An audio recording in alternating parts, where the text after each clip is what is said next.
administrative assistant, I dealt with that often. Each time I would left and worked into a new, I would say worked with either a new team of people or worked in a new environment, new department, I had to learn the nuances of that team or learn the nuances of that department and learn what is the rhythm and the flow.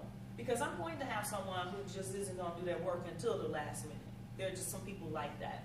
But I also had to learn there are some people who were so busy that they didn't get to things until the time in which they had to get to it.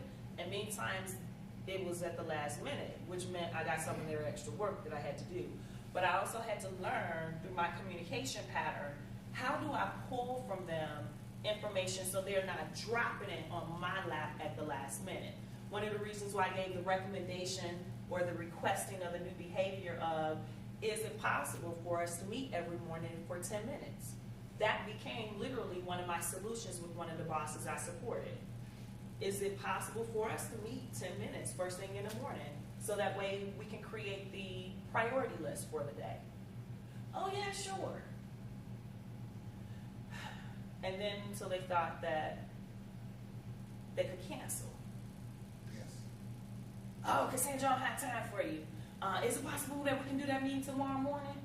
And then tomorrow morning we'll turn into next week, that will turn into 3 weeks later, that will turn into 6 weeks later, and then next thing I know I'm getting dinged on a performance review.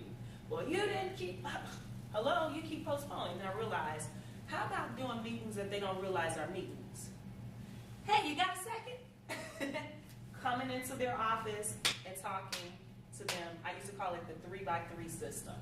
First thing in the morning, somewhere around lunch, and somewhere right before one of us left for the day, we had a touch base session. No more than 3 things at a time.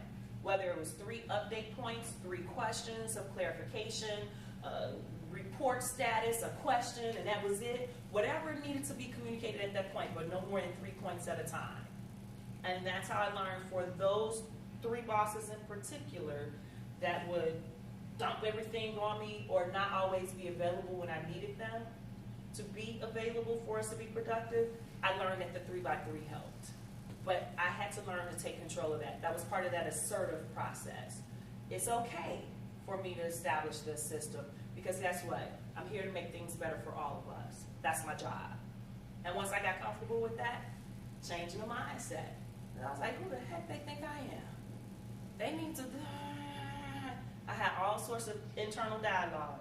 Couldn't stand getting up in the morning going to work because it was just hard being in that environment. But part of it was the way I was thinking about it. And once I realized I'm the administrative expert here. My expertise is what's helping to keep the flow going. I can create whatever system I need to have in order to make things run smoothly. Once I got that under control, meaning my thoughts, and I was able to implement that system, oh, they thought I was the best thing since sliced bread. Things worked well. But I had to learn not to be afraid to make those requests. And again, request is ask for the new behavior or the situation. And it leads to the last step. You tell them why, meaning state the consequences. What are the benefits? What are the benefits they'll receive because they do that?